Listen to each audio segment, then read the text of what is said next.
வந்தே பாரத்தில் என்னெல்லாம் ஃபுட்டு சாப்பிட்டோன்னு பார்க்கலாம். வந்த உடனே டீ அண்ட் காஃபி டைஜஸ்டிவ் பிஸ்கெட்ஸோட கொடுக்குறாங்க. எல்லாருக்கும் தருவாங்க இது. அதுக்கப்புறம் வந்து பிரேக்ஃபாஸ்ட் 2 டிஃப்ரெண்ட் ஆப்ஷன்ஸ் இருக்குது. Non veg breakfast and veg breakfast. அதோட மெயின் டிஃப்ரென்ஸ் என்னென்னா நான்வெஜ்ஜில் ஆம்லெட் இருக்கும், வெஜ்ஜில் இருக்காது. இட்லி, வடை, பொங்கல், ஸ்வீட்டு, சாம்பார், சட்னி, இது எல்லாருக்குமே இந்த மாதிரி ஆப்ஷன்ஸ் வந்து பே பண்ணி நீங்கள் செலக்ட் பண்ணிக்கலாம். சாம்பார் அண்ட் சட்னி ரொம்ப நல்லா இருந்தது, இட்லியும் நல்லா இருந்தது. கூட வந்து பனானா, ஒரு ஆப்பிள் ஜூஸ் அண்ட் ஒரு நீலா மஃபின் வச்சுருந்தாங்க. லஞ்சுக்கு வெஜ் அண்ட் நான்வெஜ் 2 ஆப்ஷன் இருக்குது. அதுலேயும் வந்து நாங்கள் வந்து வெரைட்டி பார்க்குறதுக்காக டிஃப்ரெண்ட்டான ஆப்ஷன்ஸ் ஆர்டர் பண்ணியிருந்தோம். First starter soup and bread stick கொடுப்பாங்க. அதுக்கப்புறமா மெயினான ஐட்டம்ஸ் வந்து ஸ்டாண்டர்டாக 2 பிளேட்லேயும் இருக்குது. ஒரே ஒரு ஐட்டம் மட்டும் தான் நான்வெஜ்க்கு எக்ஸ்ட்ரா தராங்க. அதேவோட வெஜ் வெர்ஷன் குருமா வச்சுருப்பாங்க.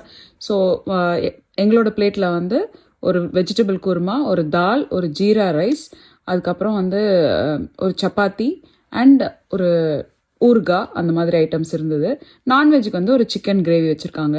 சப்பாத்தி வந்து நல்லா சுட சுட சூப்பராக வந்து கவரில் பேக் பண்ணி தராங்க. ஹைஜீனிக்காக நீட்டாகவும் வச்சுருக்காங்க. நான்வெஜ் வச்சுருக்கிறவங்க நீங்கள் நான்வெஜ் வாங்கி ட்ரை பண்ணலாம். இல்லை 2-3 பேராக போகிறீங்கன்னா 2 ஆப்ஷனும் வாங்கி மிக்ஸ் அண்ட் மேட்ச் பண்ணி ட்ரை பண்ணலாம். ஒரு சூப்பரான வெள்ளினா ஐஸ்கிரீமும் சைடில் வச்சுருந்தாங்க. எனக்கு வந்து சிக்கன் ஐட்டம் ரொம்ப பிடிச்சிருந்துச்சு. எங்களோட என்டையர் ஜேர்னியை நாங்கள் யூடியூப் வீடியோவில் போட்டிருக்கோம், போய் பாருங்கள், அந்த லிங்க் இருக்குது.